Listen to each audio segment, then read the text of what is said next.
Okay, hold on. Seriously, stop. Before we dive headfirst into this mess, let's just say the name for a second. Hannibal. Feel that?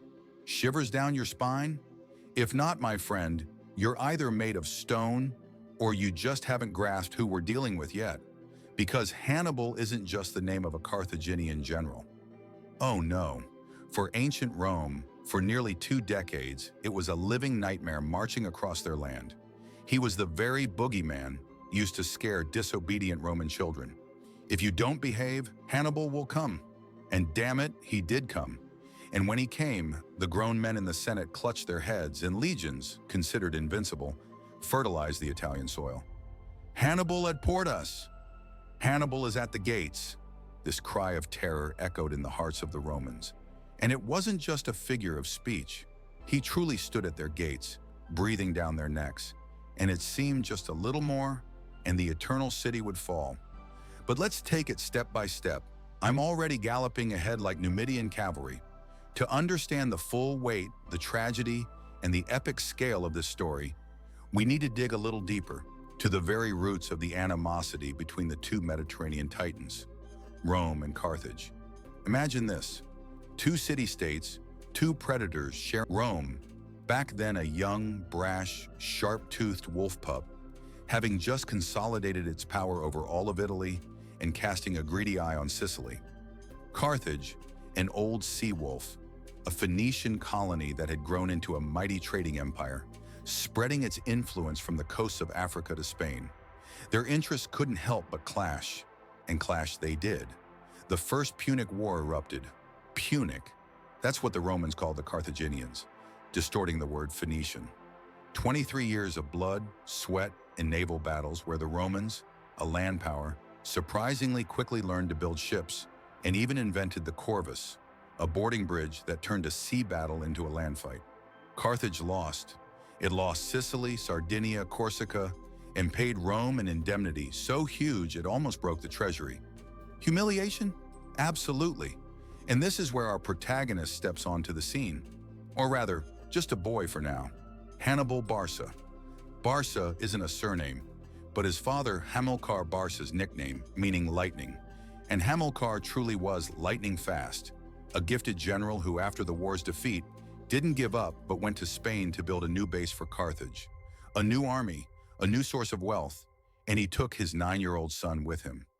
Legend has it that before sailing, Hamilcar led Hannibal to the altar and made him swear a terrible oath to be Rome's eternal enemy. Picture the scene. Smoke from the altar, the stern face of his father, the gleam in the eyes of a boy who doesn't fully grasp the weight of these words yet, but already feels their sacred power. He swore, and he would carry that oath throughout his life, like a banner. Years passed.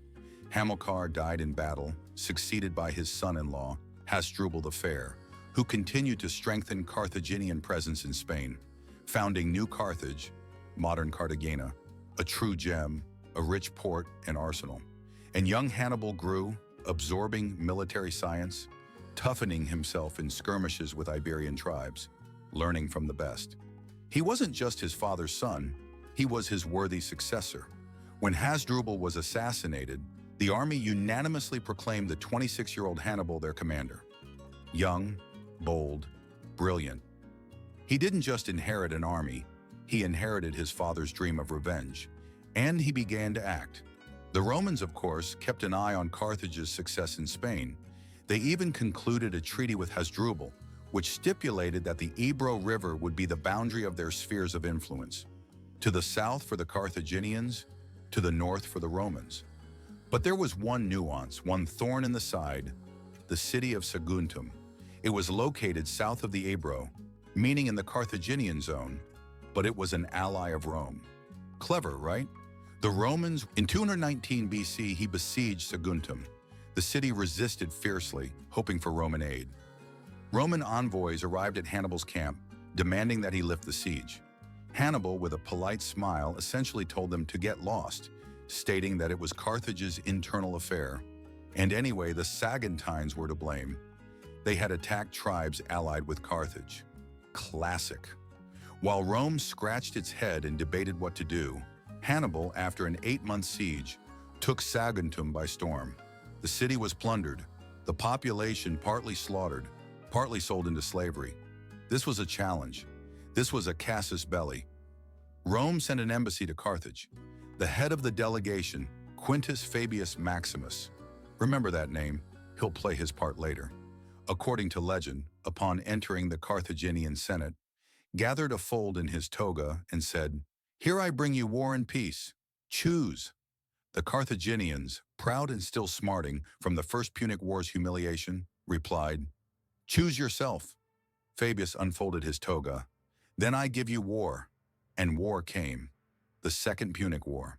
The most terrible, the most dramatic, the most epic of all wars Rome ever fought. A war that brought the Republic to the brink of destruction. A war that revealed Hannibal's military genius in all its glory to the world.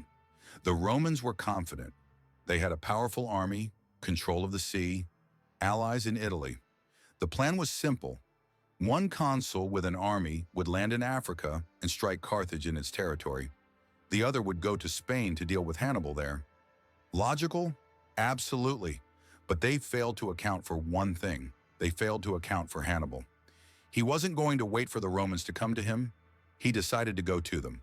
And not just go, but strike where they least expected him, in the very heart of Italy. But how? The sea was controlled by the Roman fleet. Only land remained, and that meant through Spain, through Gaul, modern France, and over the Alps. The Alps. Can you imagine what that means? Even today, with modern equipment, it's a serious challenge. And back then, with an army of tens of thousands, cavalry, baggage trains, and mind you, war elephants. It was pure madness.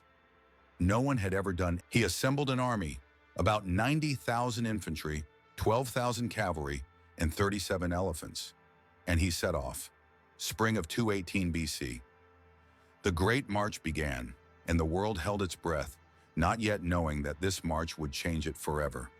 This was just the beginning of a legend written in blood and iron, despair, and incredible resilience. A legend about a man who defied the most powerful state of his time and almost won. Almost. But that almost stretched into 17 long years of terror for Rome. 17 years when the name Hannibal was synonymous with death and destruction. And now here we stand on the threshold of this monumental undertaking, and the cold alpine wind is already beginning to howl, foretelling the storm. Hold on tight, it's only going to get more intense. He hadn't even crossed the Pyrenees yet, and the tension was already so high you could feel the sparks. The Romans naturally learned of his plans, but somehow, with typical Roman overconfidence, they shrugged it off.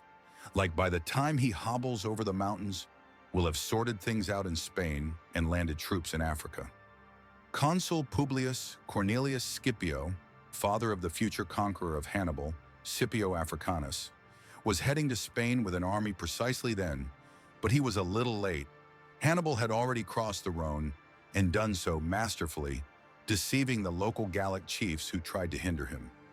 Scipio, landing at Massilia, modern Marseille, learned that the Carthaginian was nearby but couldn't intercept him. Hannibal was like a ghost, elusive and fast.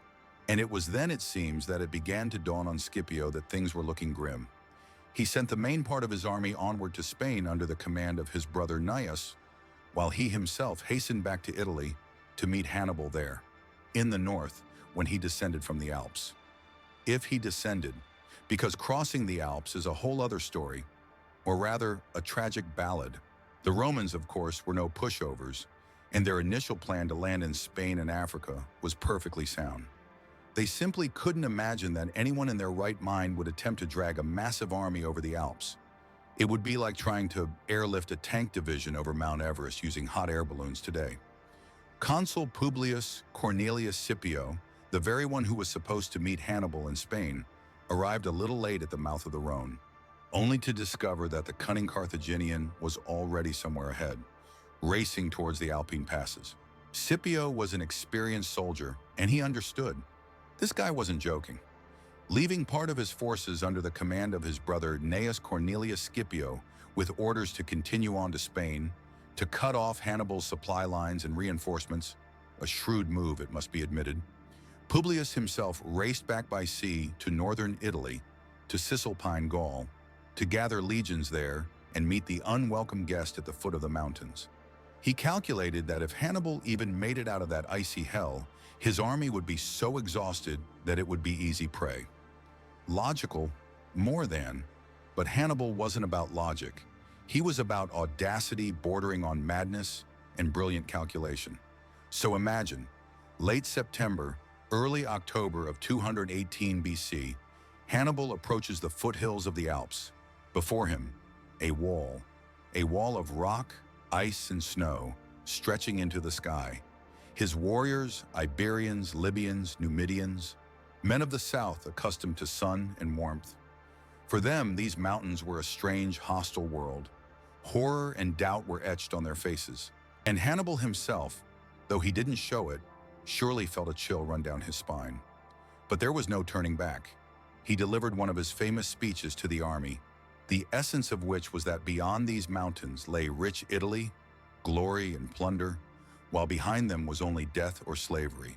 And they went. This wasn't just a climb, it was a battle against nature, a battle against hostile mountain tribes, a battle against their own despair. The paths were narrow and icy. Horses and elephants slipped, plunging into ravines. People froze, perished under avalanches and rockfalls. The local Allobrogian Gauls, and then other Highlanders, constantly set ambushes, showered the Carthaginians with stones from above, attacked the stretched-out columns. Hannibal personally led reconnaissance, chose routes, supervised the building of bridges and clearing of debris. He was everywhere. Oh, those poor elephants. They suffered the most.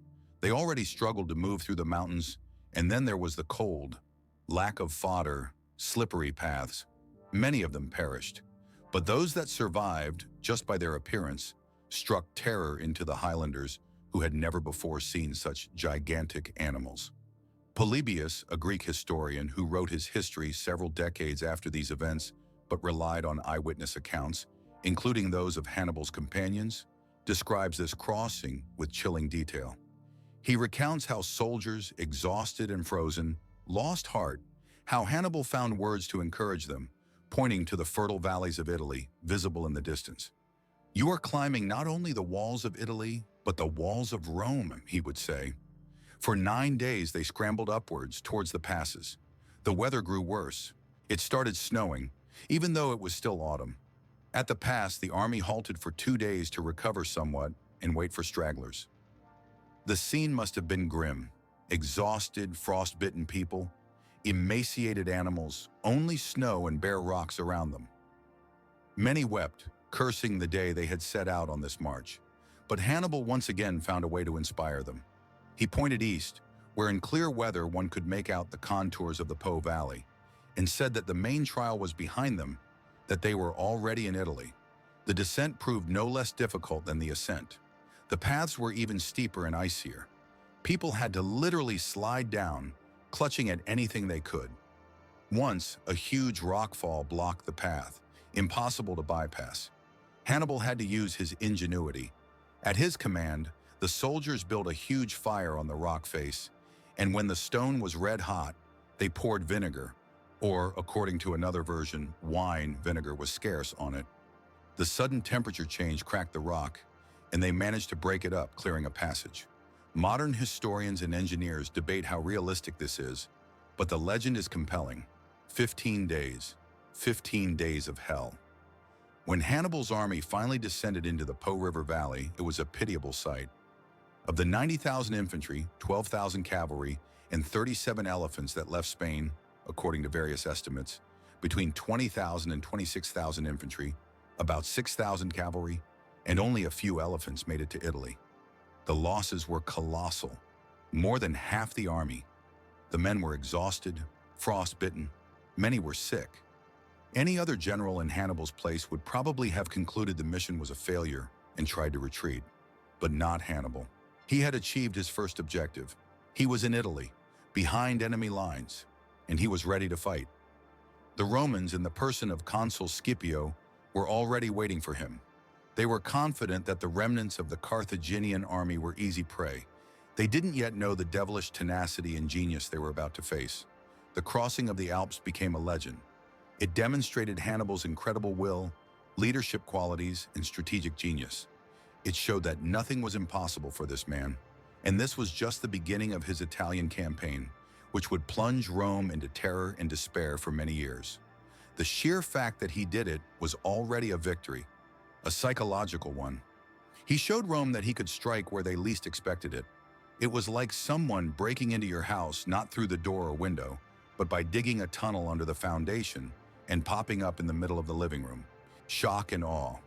And now, standing on Italian soil, looking at his battered but unbroken warriors, Hannibal must surely have recalled the oath he had sworn to his father. He was here. He was ready to seek vengeance. And Rome had to answer for everything. Northern Italy, the Po Valley, was primarily inhabited by Gallic tribes, the Insubres, the Boii, who had only recently been subjugated by Rome and harbored resentment towards it. Hannibal counted on their support, and he was not mistaken. As soon as word of his arrival spread through the region, the Gauls began flocking to his banners, seeing him as a liberator from the Roman yoke. His army quickly began to be replenished with fresh troops.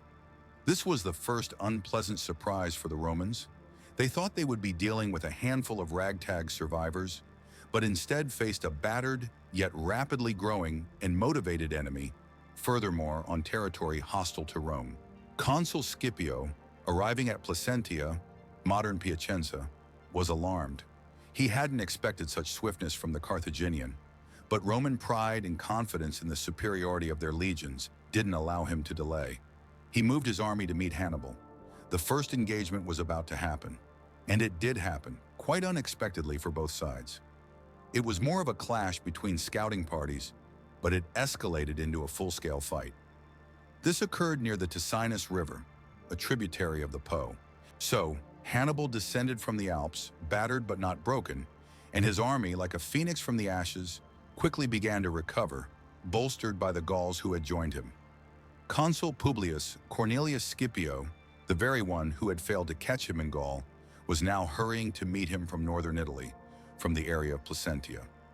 The Romans, to their credit, weren't accustomed to sitting back defensively. Their doctrine was attack, pressure, breaking the enemy with the might of their legions.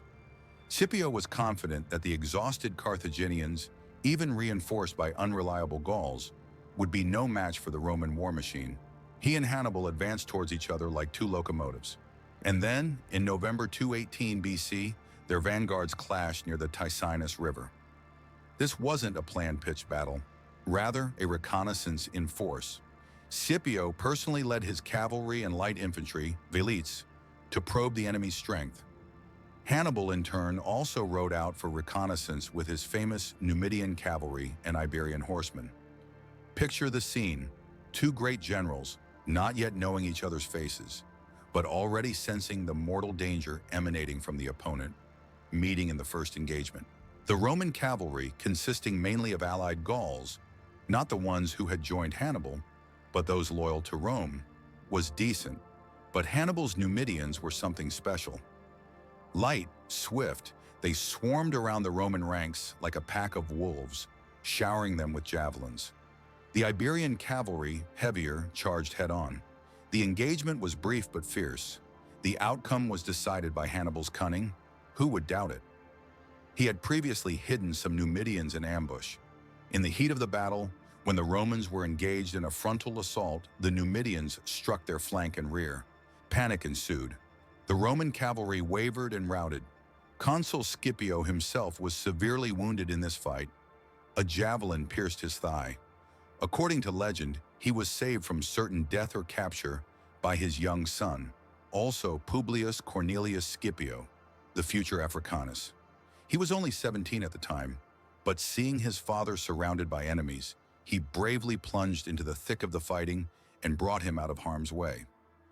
This story may have been embellished by later biographers to emphasize the early heroism of Hannibal's future conqueror, but the fact of the consul's wounding and the defeat of the Roman cavalry is undeniable. This was the first slap in the face Hannibal delivered to Rome, on Italian soil. The losses were small, but the moral effect was immense. The Romans saw that the Carthaginian cavalry was superior to their own. Scipio, wounded and discouraged, ordered a retreat across the Po River towards Placentia, and then further to the hills near the Trebia River, where he linked up with the army of the second consul, Tiberius Sempronius Longus. Longus was the complete opposite of Scipio, impulsive, impatient, eager for glory. He had just arrived from Sicily, where his army had been preparing for the invasion of Africa that never happened. Learning of the defeat at the Ticinus, he was itching for a fight to wipe away the disgrace and show what true Roman legions were capable of. Scipio, still recovering from his wound and more cautious by nature, advised against rushing, suggesting they wait for spring, train the recruits, and wear down the enemy with minor skirmishes. But Longus was unstoppable. He believed Scipio was simply a coward or jealous of his future glory. Hannibal, of course, was well aware of these disagreements in the Roman camp. He had spies and scouts everywhere, especially among the Gauls, and he decided to exploit this. He knew Longus would take any bait, and he set a trap. December 218th BC, a cold, dreary morning. The Trebia River, frozen at the edges. The Roman camp on one bank, the Carthaginian on the other. Hannibal ordered his Numidian cavalry to cross the river and provoke the Romans into attacking, then feign retreat, luring them to his side of the bank. He himself had prepared the main surprise. In a brush-filled ravine, not far from the anticipated battle site, he concealed an elite force of 1,000 infantry and 1,000 cavalry under the command of his younger brother, Mago. It was a classic ambush, but executed with brilliant precision. Longus, just as Hannibal expected, took the bait. Seeing the Numidians attack his outposts and then retreat, he, without consulting Scipio, who due to his wound couldn't actively command, ordered the entire army to immediately cross the river and attack the enemy. The Roman legionaries, roused before dawn, without even having breakfast, plunged into the icy waters of the Trebia. They were soaked to the bone, frozen, their clothes and armor heavy. When they emerged on the other bank, Hannibal's army, already formed in battle order, was waiting for them. The Carthaginians, by contrast, were well fed, warmed by fires, their weapons in perfect order. Hannibal positioned his troops very skillfully. In the center, he placed his infantry, Iberians, Libyans, and Gauls. On the flanks, powerful cavalry and war elephants. The few who had survived the Alps still inspired terror. The Romans, despite the unfavorable conditions, fought with their characteristic stubbornness. Their heavy infantry began to push back the Carthaginian center. It seemed a little more, and they would break through the line. But then Hannibal brought his trump cards into play. His cavalry, numerically superior to the Roman, especially after the addition of Gallic horsemen, attacked and routed the Roman cavalry on the flanks, then fell upon the undefended sides of the legions. The elephants, though few in number, created confusion in the Roman ranks, particularly among the allied contingents. And then, at the most critical moment, when the Romans were already pressed on three sides, Mago's force struck from the ambush, directly into their rear. This was the end. The Roman army was in a trap. A slaughter began. Only about 10,000 legionaries, mainly from the center who had managed to break through the Carthaginian first line, were able to break through the enemy ranks in an organized manner and retreat to Placentia. The rest were either killed, captured, or drowned in the Trebia while attempting to flee. Roman losses were catastrophic, between 20,000 and 30,000 men. Hannibal lost significantly fewer, mostly among his Gallic allies. The Battle of the Trebia was Hannibal's second major victory in Italy. It showed that he was not only a master of audacious maneuvers, but also a brilliant tactician capable of outplaying the Romans on their own ground. In Rome, shock and despair reigned. 2 battles, 2 defeats, 2 consuls defeated. Northern Italy lost. Gauls were defecting to the enemy en masse. Hannibal is at the gates. The phrase wasn't spoken yet, but its chilling breath was already felt. The Senate frantically sought a way out. New consuls were elected for the following year, 217 BC, Gnaeus Servilius Geminus and Gaius Flaminius. The latter was popular with the people but disliked by the aristocratic senators for his democratic reforms. He was a decisive man, but as it turned out, too overconfident and not very skilled in military matters. Hannibal, having wintered in Cisalpine Gaul and further strengthening his army with Gauls, prepared for a new thrust, south into the very heart of Italy, into Etruria. To get there, he once again had to accomplish something extraordinary: a crossing of the Apennines and the swamps of the Arno River. This crossing, though not as epic as the Alpine one, was no less agonizing. For 4 days and 3 nights, the army marched waist-deep in water through fens and swamps. The men suffered from sleeplessness. There was nowhere to sleep except on the corpses of fallen animals. Illness, insect bites. Hannibal himself, riding on the only remaining elephant to be above the water, contracted a severe eye infection and consequently went blind in one eye. But he led his army through again, once more surprising the Romans by appearing where he wasn't expected. He outflanked the army of Consul Flaminius, stationed near Arretium, modern Arezzo, and began devastating the rich lands of Etruria, provoking him into battle. Flaminius, like Longus, was hot-headed and impatient. He couldn't stand by and watch the enemy wreak havoc right under his nose, and so he moved to pursue Hannibal, eager to force a battle. This was exactly what the one-eyed Carthaginian fox wanted. He had already scouted the perfect location for his next deadly trap, a place that would go down in history as one of Rome's most terrible military disasters: Lake Trasimene. After his crushing victory at the Trebia, Hannibal did not rest on his laurels. He understood that time was against him. Rome possessed inexhaustible manpower, and as long as it controlled Italy, it could field new legions again and again. Therefore, the Carthaginian needed to act swiftly and decisively, delivering blows that would shatter the Romans' morale, and more importantly, force their Italian allies to defect from Rome. Having wintered in Cisalpine Gaul, where his army not only rested and was reinforced, but also, truth be told, plundered the locals quite thoroughly, the Gauls were situational allies and discipline among them was lax. Hannibal moved south in the early spring of 217 BC. His goal, Etruria, a rich and strategically important region of central Italy. The Romans, having recovered from the initial shock after the Trebia, fielded 2 new consular armies. One, under the command of Gnaeus Servilius Geminus, covered the road along the Adriatic coast near Ariminum, modern Rimini. The other, led by Gaius Flaminius, was stationed near Arretium, Arezzo, blocking the main route through the Apennines into Etruria.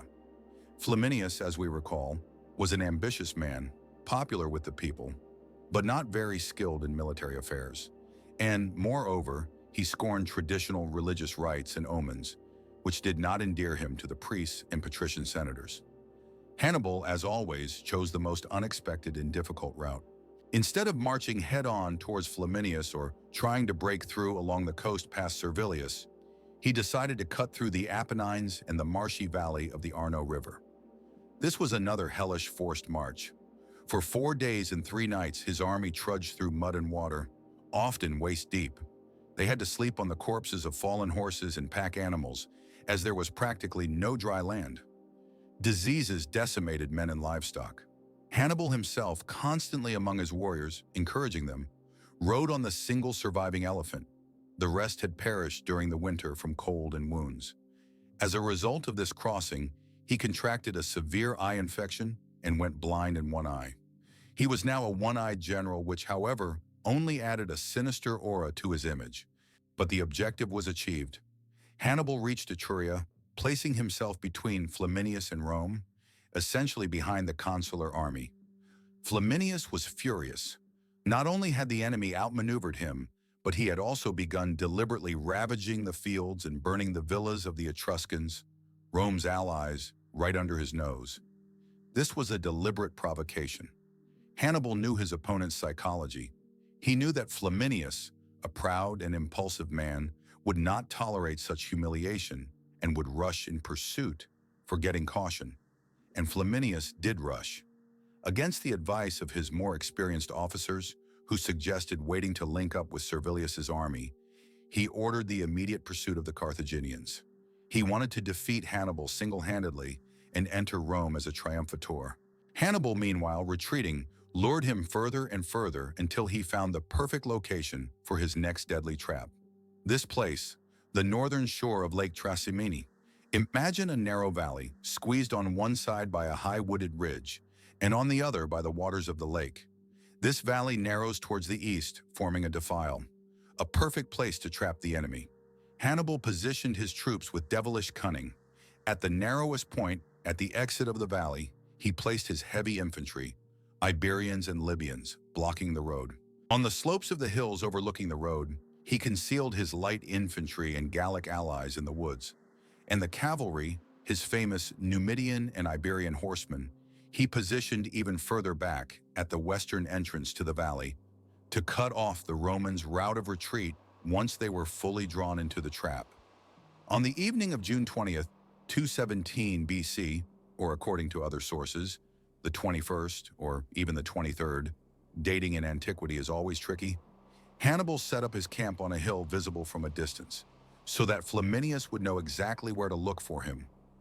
Meanwhile, he spent the entire night positioning his warriors. Early the next morning, under the cover of thick mist, which is common in that area, Flaminius's army, without proper reconnaissance, another fatal mistake, entered the valley.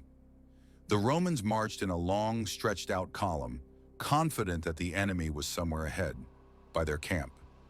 They could see nothing around them because of the fog that thickly enveloped the low ground, while on the hills where the Carthaginians were hidden, it was already sunny and clear. Hannibal waited. He waited until the entire Roman army, all 30,000 plus men, were drawn into this narrow defile, until the tail of the column had passed the western entrance where his cavalry was hidden. And when that moment arrived, he gave the order. Signal trumpets sounded the battle cry, and then hell broke loose. From the hills with roars and battle cries, the Carthaginians and Gauls descended on the unsuspecting Romans from all sides. Light infantry showered them with javelins and stones. The cavalry cut off their retreat and struck their rear. Hannibal's heavy infantry blocked the way forward. The Romans were trapped like animals in a cage. The fog, which had initially concealed the enemy from them, now prevented them from understanding what was happening, where the attack was coming from, who was friend, who was foe. Panic and chaos ensued. The legionaries, caught completely by surprise, didn't even have time to form ranks. Each man fought for himself. Flaminius, finally grasping the full horror of his situation, tried to organize resistance, rushing through the ranks, urging the soldiers not to panic. But no one was listening anymore. Soon he fell in battle, struck down, according to legend, by a Gallic warrior named Ducarius, who recognized him as the consul responsible for the recent defeat of the Insubrian Gauls. The battle, if it could be called a battle and not a massacre, lasted about 3 hours. Pressed from all sides, the Romans were driven towards the lake. Many tried to escape by swimming, but burdened by heavy armor, they drowned or became easy targets for enemy skirmishers. Others huddled together and were cut down. And about 6,000 Romans, mainly from the vanguard, managed to break through Hannibal's heavy infantry screen to the east, but the next day they were surrounded and taken prisoner by the cavalry of Hannibal, one of Hannibal's best cavalry commanders. The outcome of the Battle of Lake Trasimene was monstrous for Rome. Virtually Flaminius's entire army, about 15,000 men, was annihilated on the spot. As many more, including those who broke through, were taken prisoner. Hannibal lost only about 2,500 warriors, mostly Gauls. This was one of the most successful ambushes in military history. Hannibal's genius shone here in full glory. Perfect choice of location, exploitation of weather conditions, precise timing, knowledge of the enemy's psychology. And for Rome, it was a disaster. The Second Consular Army destroyed. The consul killed. The road to Rome practically open. When news of the Trasimene massacre reached the Eternal City, panic erupted.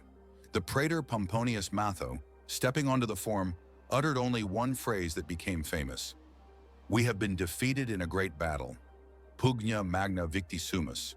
And these words were enough to plunge the city into horror and despair. Women mourned the dead. Senators frantically debated what to do. At such a critical moment, the Roman constitution provided for an emergency measure: the appointment of a dictator who was granted the full extent of power for 6 months to save the state. And the very same Quintus Fabius Maximus, who had once declared war on Carthage, was elected dictator, an older man, experienced, cautious. He was nicknamed Cunctator, meaning the delayer. And this slowness, this caution, turned out to be exactly what Rome needed at that moment. Fabius understood that in open battle with Hannibal, the Romans had nothing to gain for now. The Carthaginian was too skilled, his army too experienced. Fabius, therefore, adopted a different tactic. A war of attrition. He avoided pitched battles but constantly shadowed Hannibal's army like a ghost, attacking his foragers, cutting off his supply lines, harassing him with minor skirmishes, wearing down the enemy. This tactic, later known as the Fabian strategy, initially caused irritation and incomprehension among the Romans, who craved revenge. They accused him of cowardice, of indecisiveness. But Fabius stubbornly stuck to his plan. He bought time, allowing Rome to recover and gather new forces while giving Hannibal no peace, preventing him from establishing a lasting foothold anywhere. Meanwhile, after Trasimene, Hannibal did not march on Rome. Why? Historians debate this to this day. Perhaps he lacked siege equipment. Perhaps he understood that even if he took the city, he could not hold it. His main goal was to fracture the Italian Confederation, to win over Rome's allies. Therefore, he moved further south, through Umbria and Picenum, into Apulia and Samnium, laying waste to everything in his path, while releasing prisoners from the Italian allies, telling them that he was fighting not against them, but against Rome, their oppressor. This was a cunning propaganda war. However, most Italian communities, despite temptations and threats, remained loyal to Rome. The Roman system of alliances, built on a combination of strength and certain rights and privileges for its allies, proved surprisingly resilient.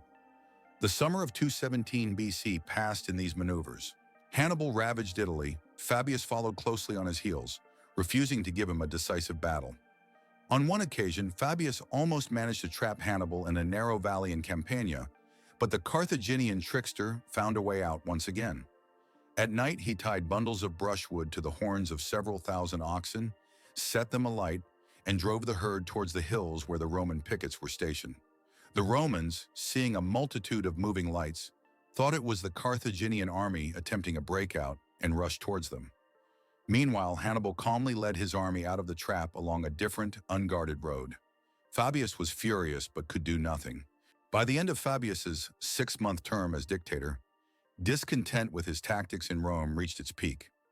His successors elected as consuls for 216 BC were Gaius Terentius Varro, a man of the people, hot-headed and ambitious, and Lucius Aemilius Paulus, a patrician, more experienced and cautious, but forced to reckon with his colleagues' opinion. Rome craved revenge. A massive army was assembled, estimated at between 70,000 and 86,000 men, the largest army Rome had ever put into the field. The goal was singular: find Hannibal and destroy him. And they found him, near the town of Cannae in Apulia, southeastern Italy. Here on a wide plain, ideal for cavalry operations, the decisive battle was to take place, a battle that would become the pinnacle of Hannibal's military genius and the most terrible nightmare in Roman history. Quintus Fabius Maximus Cunctator's tactics, though ultimately saving Rome in the short term, infuriated the Romans themselves.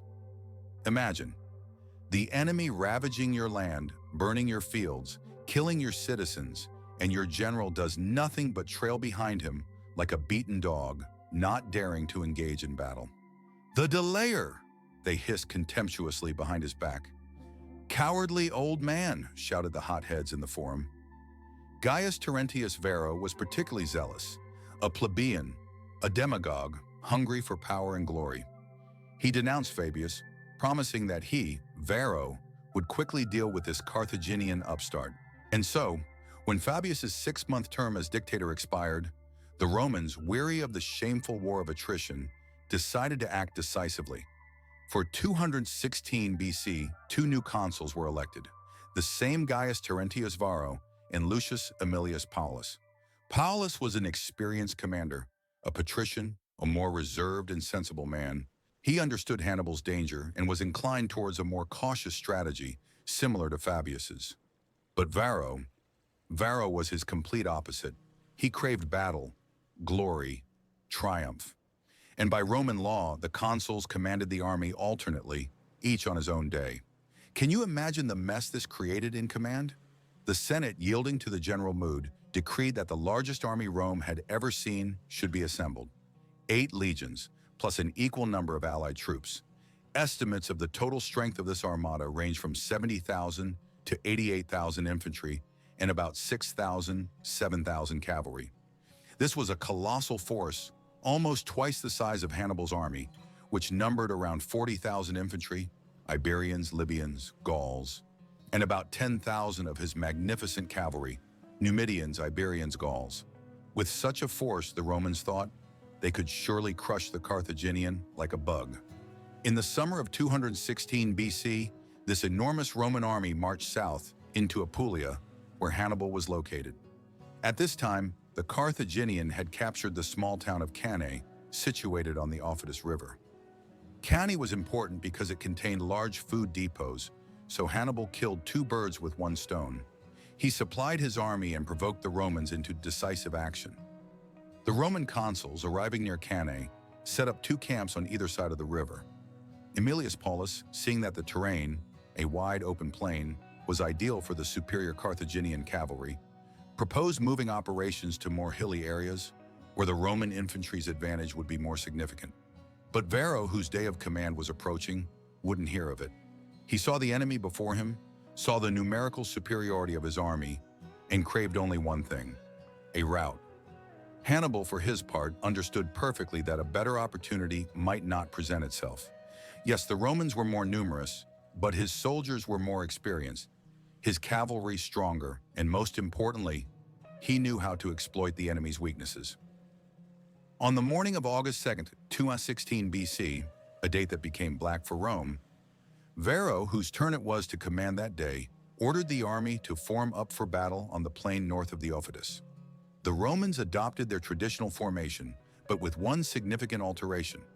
Ordinarily, the legions were drawn up in 3 lines: hastati, principe, triaria, with the maniples, the basic tactical units, arranged in a quincunx pattern, allowing the rear lines to advance through the gaps. But Varro, aiming to fully exploit his numerical superiority in infantry and break the Carthaginian center with a massed assault, ordered the maniples to be formed much deeper and more densely than usual. In essence, this was a massive, dense phalanx, designed for a crushing battering ram effect. The Roman cavalry, the weaker arm, was divided into 2 wings. On the right flank, by the river, stood the Roman cavalry under the command of Aemilius Paulus. On the left, on the open plain, was the allied cavalry under Varro. Hannibal drew up his army opposite, using the Aufidus River to secure his right flank. He understood that his infantry could not withstand a frontal assault from such a mass of Romans. Therefore, he employed one of the most brilliant tactical stratagems in the history of warfare. In the center, he placed his least reliable infantry, the Gauls and Iberians, and drew them up not in a straight line, but in a crescent shape, curved forward, facing the Romans. This was a bait. On the flanks of this crescent, slightly to the rear, he positioned his best infantry, battle-hardened African veterans, Libyans, armed with captured Roman weapons and formed in deep columns. On his left flank, opposite Aemilius Paulus's Roman cavalry, Hannibal concentrated his heavy Iberian and Gallic cavalry under the command of Hasdrubal, not to be confused with Hannibal's brother who fought in Spain. This was his main striking force. On the right flank, opposite Varro's allied cavalry, he placed his famous light Numidian cavalry under the command of Hannibal, whose task was to tie down the enemy and prevent them from attacking the flank of the Carthaginian infantry. The battle began with the traditional skirmish of light troops, slingers, javelin throwers. Then the Roman infantry advanced to the attack.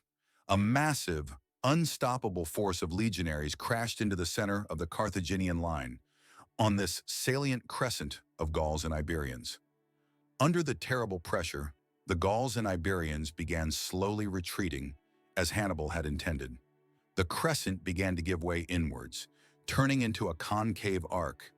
The Romans, seeing the enemy retreating, became emboldened and were drawn deeper and deeper into the developing pocket, compacting their ranks and losing maneuverability. They thought victory was near, that the Carthaginian center was about to break. Meanwhile, cavalry engagements flared up on the flanks. On Hannibal's left flank, his heavy cavalry under Hasdrubal rapidly attacked and literally swept away Aemilius Paulus's Roman cavalry. Paulus himself was wounded, but continued fighting on foot. Having routed the Roman horsemen, Hasdrubal did not pursue the fugitives, but performed a brilliant maneuver. He rode around behind the entire Roman army and struck Varro's allied cavalry, which was currently engaged in a fierce fight with Maharbal's Numidians. The allied cavalry could not withstand the double blow from front and rear. It too was broken and put to flight. Varro, incidentally, was among those who escaped by flight. Now all the Carthaginian cavalry, both heavy and Numidian, was free, and Hasdrubal, leaving the Numidians to pursue the remnants of the enemy cavalry, led his heavy horsemen to the rear of the Roman infantry, which was still pressing the Carthaginian center, unaware of what was happening on the flanks. And this is where the trap closed. The Roman infantry, having penetrated deeply into the Carthaginian center, found itself surrounded on all sides. From the front, the Gauls and Iberians continued to press, now holding their ground instead of retreating. From the flanks, like two steel jaws, the columns of Hannibal's African infantry fell upon them, which until this moment had stood immobile. And from the rear, Hasdrubal's cavalry struck. The Roman army was caught in a cauldron, in a dense, huddled mass where it was impossible to maneuver or use weapons. What historians call the slaughter began. The Carthaginians methodically, rank by rank, annihilated the encircled Romans. It was a massacre. Soldiers in the rear ranks of the Roman formation couldn't even see the enemy. They simply perished under the pressure of their own comrades and blows arriving from nowhere. Aemilius Paulus, wounded, refused to leave the field and died fighting to the end. Along with him fell dozens of senators, former consuls, military tribunes, the flower of the Roman aristocracy. The Roman losses were monstrous, unprecedented. Estimates vary, but between 50,000 and 70,000 men were killed. Around 10,000, 15,000 were taken prisoner. Few managed to escape, including Varro, who, strangely enough, was not condemned in Rome, but even thanked for not despairing of the state's safety. Hannibal lost around 6,000, 8,000 soldiers, mainly Gauls and Iberians, who bore the brunt of the initial assault. The Battle of Cannae is a textbook example of tactical genius. The double envelopment of the flanks, luring the enemy into a trap, the perfect coordination of infantry and cavalry. Hannibal achieved his most brilliant victory. Rome suffered the most terrible defeat in its history. After Cannae, it seemed that Rome's end had come. Hannibal at the gates! This was no longer just a figure of speech. The road to Rome was open. Maharbal, the commander of the Numidian cavalry, is said to have told Hannibal, "Let me go ahead with the cavalry, and in 5 days you will be feasting on the capital. You know how to win victories, Hannibal, but you do not know how to make use of them." But Hannibal did not march on Rome. Why? This is one of history's greatest mysteries. Perhaps he truly lacked siege equipment and did not want to get bogged down in a long siege. Perhaps he still hoped that after such a rout, the Italian allies would massively defect from Rome and the Republic would collapse on its own. Or perhaps he simply did not believe he could take such a large and well-fortified city as Rome, even weakened. Whatever the case, he missed his chance. Instead of marching on Rome, he sent envoys to the Eternal City with an offer of peace and prisoner ransom. But Rome, even on the brink of collapse, showed incredible resilience. The Senate, despite panic and despair, refused to negotiate with an enemy on Italian soil. They refused to ransom prisoners. New levies were declared for the army. Even teenagers and slaves were enlisted in the legions. Rome decided to fight to the end, and this decision, taken in its darkest hour, ultimately saved the Republic. Cannae marked the peak of Hannibal's successes, but simultaneously it was the beginning of his slow decline in Italy. He won all the battles, but began to lose the war. Cannae. That single word sent shivers down the spines of Romans for generations. It wasn't just a battle, it was a national trauma, a scar on the heart of the Republic that did not heal for decades. Imagine the scale of the disaster. Out of an army of nearly 80,000, barely a tenth survived. Consul Lucius Aemilius Paulus perished, as did 2 former consuls, 2 quaestors, 29 military tribunes out of 48, and 80 senators, or those entitled to sit in the Senate. This was not just a loss of soldiers, it was a loss of the elite, of administrators, of commanders. Unspeakable terror reigned in Rome. The city was filled with weeping and funeral rites. The Senate even banned public mourning for longer than 30 days to maintain some semblance of order and prevent complete demoralization of the populace. Everyone expected Hannibal to appear at the gates of Rome any moment, and he could indeed have done so. Hannibal, his cavalry commander, as we recall, begged him to march on the capital immediately. "You know how to win victories, Hannibal, but you do not know how to make use of them." And many historians, both ancient and modern, believe this was the Carthaginians' main mistake. Why did he not march on Rome? This question continues to vex researchers to this day. Various theories are put forward. Firstly, the lack of a siege train. Rome was a huge, well-fortified city with strong walls, the famous Servian Wall. Taking it by immediate assault would have been extremely difficult, and for a prolonged siege, Hannibal might have lacked the resources, especially provisions, and his army was not large enough to blockade such a metropolis. Secondly, his strategic objective. Hannibal, it seems, still believed that his main task was not the conquest of Rome, but the dismantling of the Roman Confederation in Italy. He hoped that after such a crushing defeat, Rome's Italian allies would defect to him en masse, and the Republic would collapse on its own, deprived of its base. He saw himself less as a conqueror and more as a liberator of the Italian peoples from the Roman yoke. Thirdly, perhaps he feared that if he became bogged down in a siege of Rome, other Roman armies, and there were still some in Spain, Sicily, and new ones could be raised in Italy itself, would attack his rear or cut him off from supplies. Whatever the case, Hannibal did not march on Rome. Instead, he sent envoys with an offer of peace on moderate terms and the ransom of prisoners.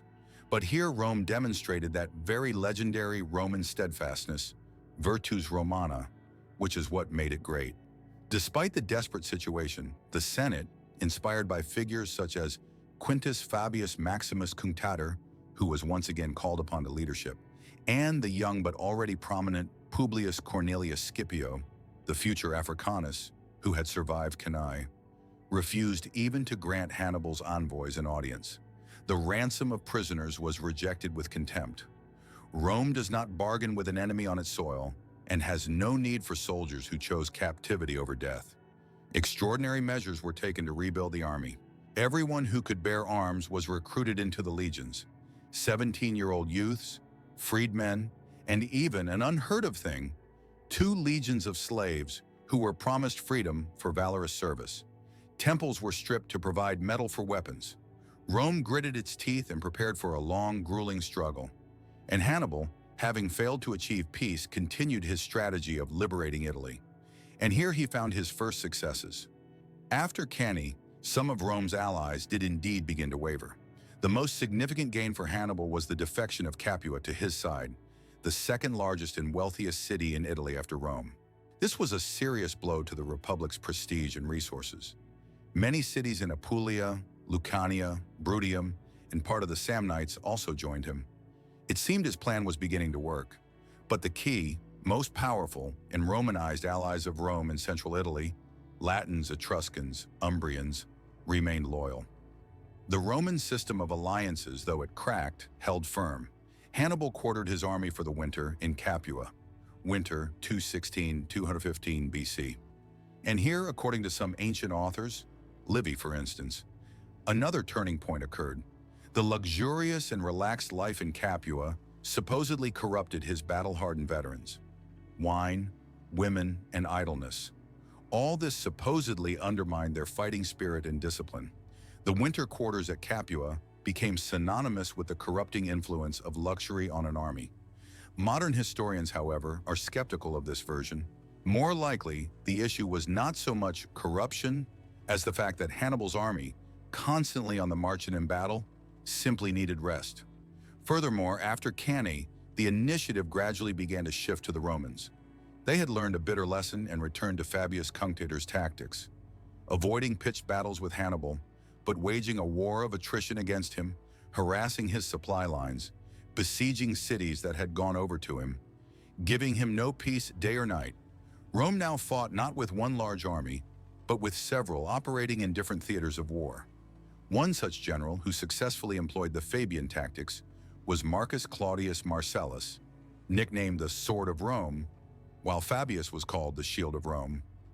Marcellus was an experienced and aggressive commander, but he understood that caution was needed with Hannibal. He engaged the Carthaginians in skirmishes several times, not always successfully, but also avoiding major defeats. Years passed. 215, 214, 213 BC.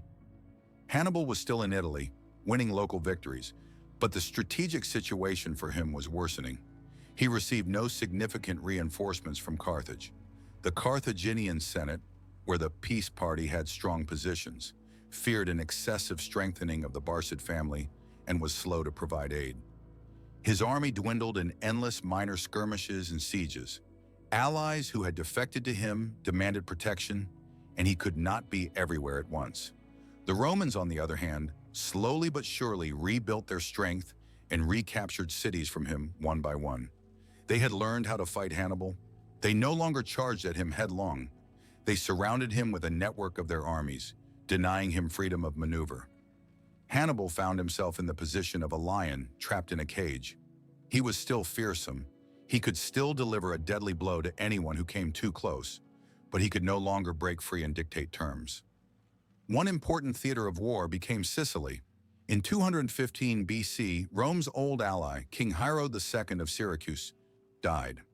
His successor, the young and inexperienced Hieronymus, under the influence of the pro-Carthaginian party, broke the alliance with Rome and defected to Hannibal.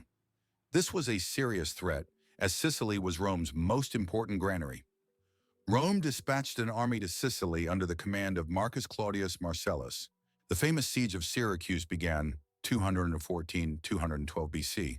The city defended itself desperately, and a significant role in this defense was played by the great scientist Archimedes, who, according to legend, built amazing war machines, catapults of immense power, Archimedes' claws, cranes that grabbed and capsized Roman ships, burning mirrors that set fire to the enemy fleet, though historians are highly skeptical about the mirrors. The siege was long and bloody. Ultimately, Syracuse fell due to betrayal. The city was plundered, and Archimedes was killed by a Roman soldier, despite Marcellus's order to spare his life. The fall of Syracuse was a heavy blow to Hannibal, depriving him of a potential base and ally in Sicily. Meanwhile, in Spain, where the Scipio brothers, Publius, father of the future Africanus, and Gnaeus, his uncle, had been fighting all this time, Roman affairs met with mixed success. They managed to hold the Carthaginians south of the Ebro River and prevented Hasdrubal Barca, Hannibal's brother, from sending reinforcements to Italy. But in 201 BC, tragedy struck. In two battles, both Roman armies in Spain were routed, and the Scipio brothers perished. It seems Spain was lost to Rome. But then the young Publius Cornelius Scipio, son and nephew of the fallen generals, entered the scene. He was only 25 years old, but he had already seen combat at Ticinus and Cannae. The Senate, in violation of all tradition, he was too young and did not hold the necessary offices, appointed him commander in Spain with proconsular authority. It was a risky, but as it turned out, brilliant decision. Young Scipio possessed not only courage and charisma, but also an extraordinary military talent, which rivaled that of Hannibal himself. Upon arriving in Spain, Scipio quickly reorganized the demoralized Roman troops, and in 209 BC, he executed a bold and brilliant maneuver. With a swift strike, he captured New Carthage, Carthago Nova, the main base and arsenal of the Carthaginians in Spain. This was a resounding success that dramatically altered the strategic situation on the Iberian Peninsula.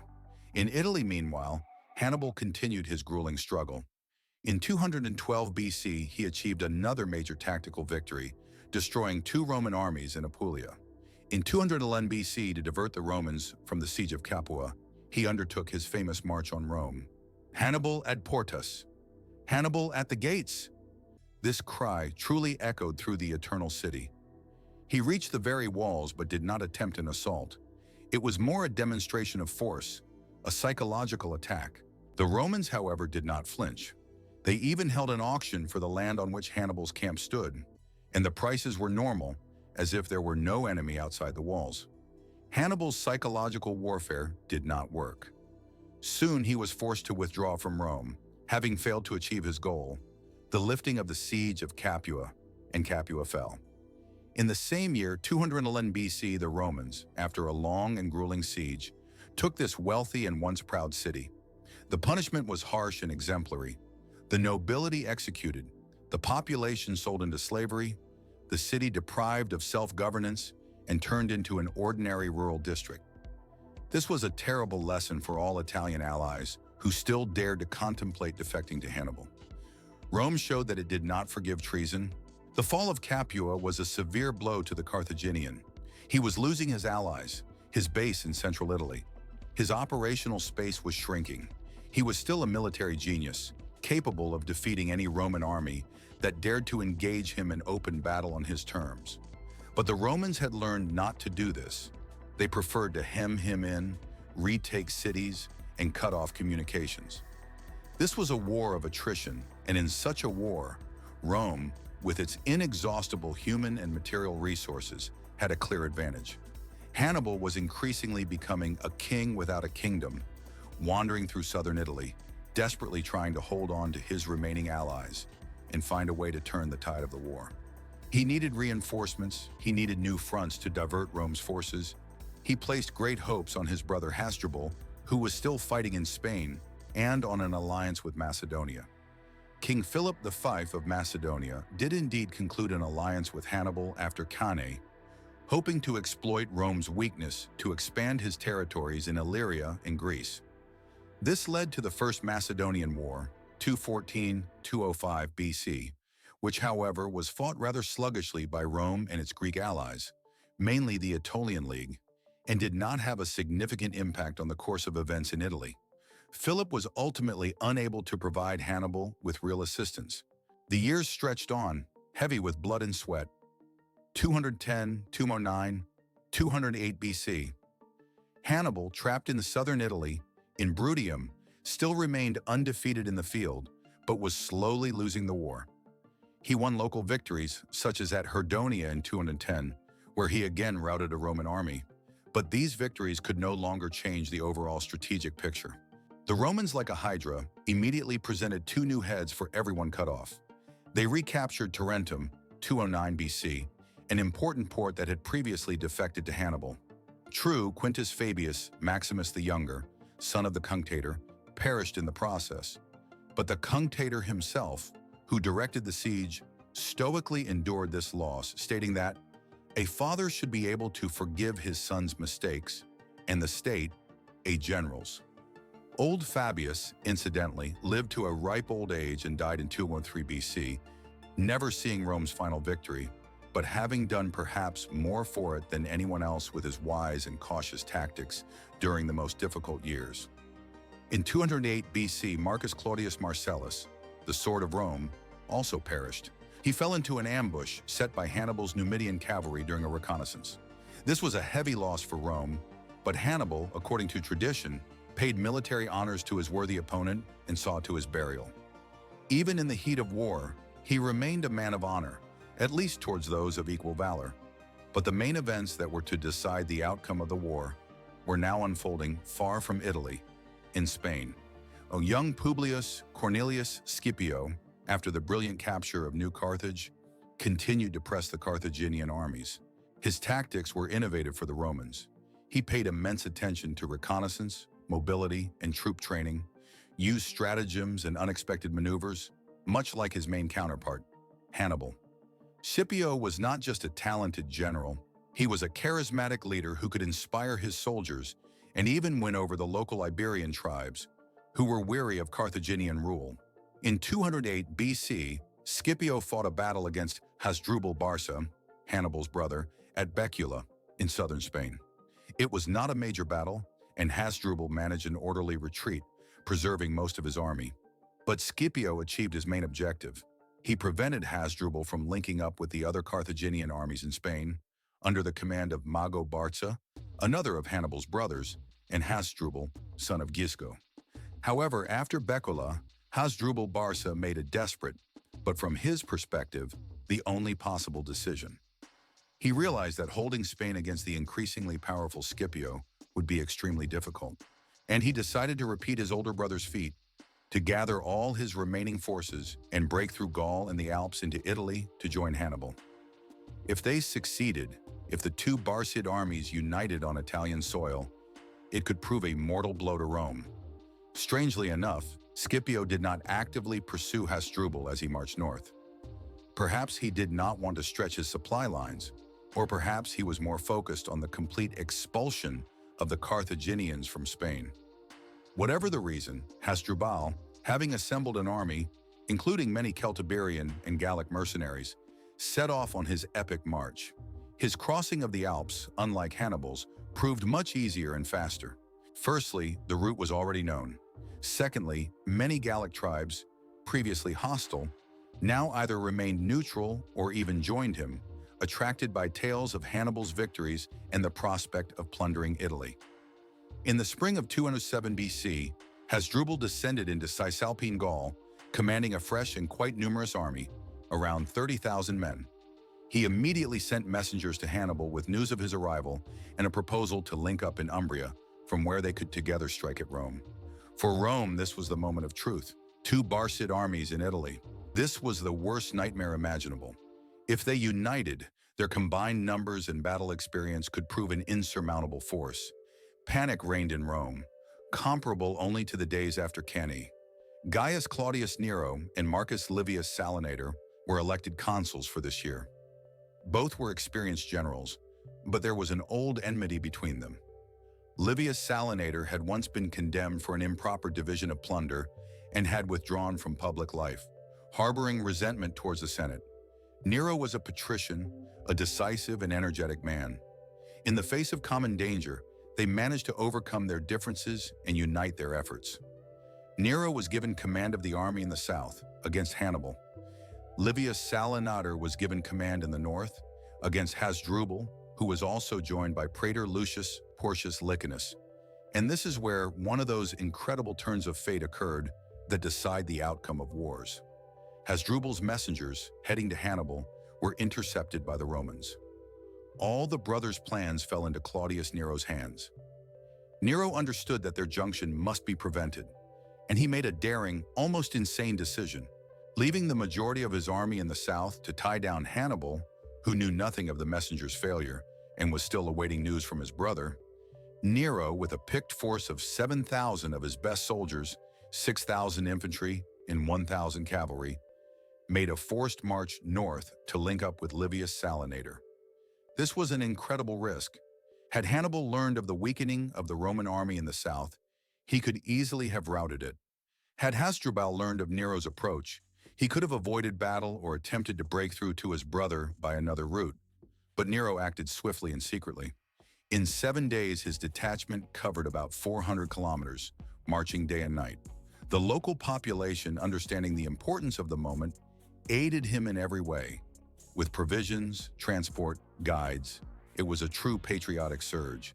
Nero linked up with Livius Salinator's army near the town of Sena Gallica, modern Senegalia, not far from the Metauro River, where Hasdrubal was already located.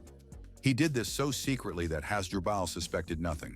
However, the next morning, when the armies formed up for battle, Hasdrubal's experienced eye noticed that there seemed to be more Romans, and some soldiers had worn shields and exhausted horses, sure signs of a long march. He also heard a double trumpet call signaling the start of the day in the Roman camp, indicating the presence of 2 consuls. Hasdrubal realized that he was facing not one, but 2 consular armies, and that Hannibal had likely either been defeated or deceived. He attempted to avoid battle and began retreating along the Metaurus River during the night, seeking a ford for crossing. But his guides deceived him and fled, and the Romans caught up with him at dawn on June 22, 207 BC, according to another version, in autumn. The Battle of the Metaurus was inevitable. Hasdrubal, realizing he was trapped, decided to give battle. He drew up his army, consisting of Iberians, Ligurians, and Gauls on hilly terrain. The Iberians, his best soldiers, occupied the right flank. In the center were the Ligurians, and the left flank, which rested on difficult, hilly ground, was held by the Gauls, the least reliable part of his army. The Romans attacked. Livius Salinator with his legions fell upon Hasdrubal's Iberians. The fighting here was fierce and bloody. The Iberians fought with desperate bravery. In the center, the Romans also pushed back the Ligurians.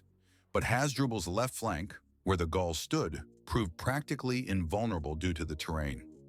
Claudius Nero, commanding the Roman right flank, saw that he could not effectively attack the Gauls here, and then he made another brilliant tactical move that decided the outcome of the battle.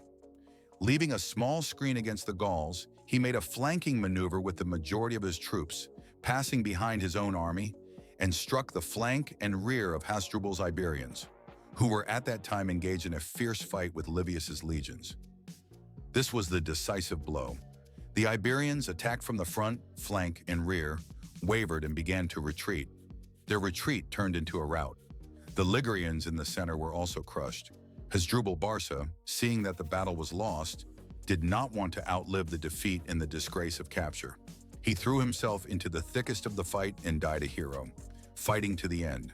His death finally demoralized the remnants of the Carthaginian army. A massacre began. Carthaginian losses were enormous, about 10,000 killed, including Hasdrubal himself, and many prisoners.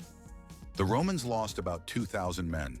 The Battle of the Metaurus became the decisive engagement of the Second Punic War in the Italian theater. It deprived Hannibal of his last hope of receiving large reinforcements and turning the tide of the war.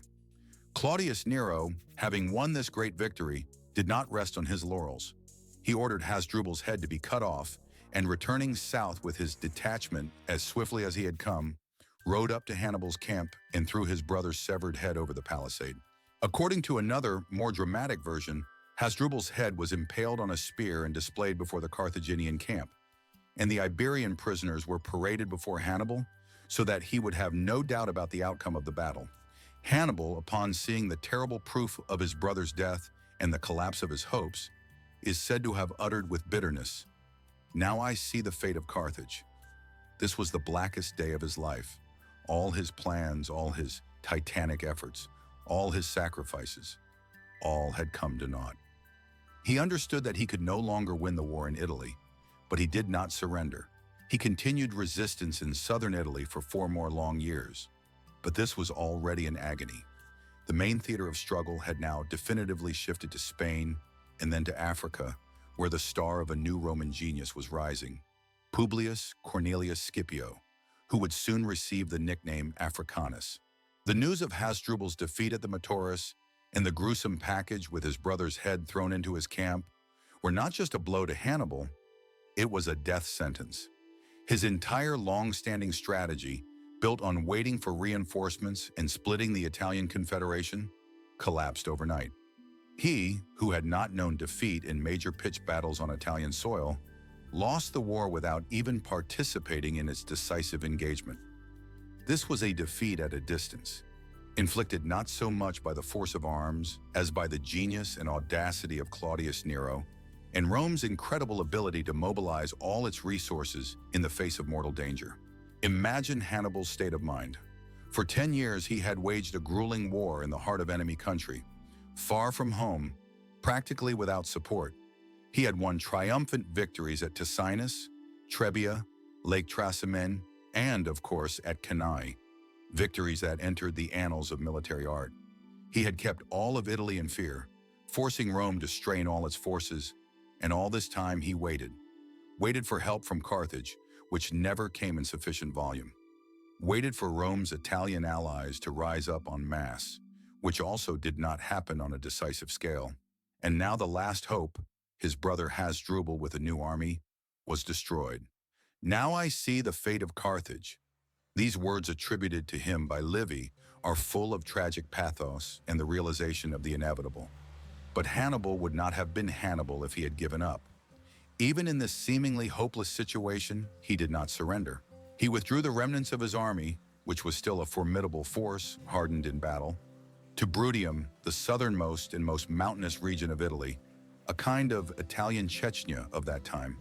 Here, among the mountains and forests, relying on the few Greek cities and local tribes that remained loyal to him, he continued his resistance for 4 more years, 207–203 BC.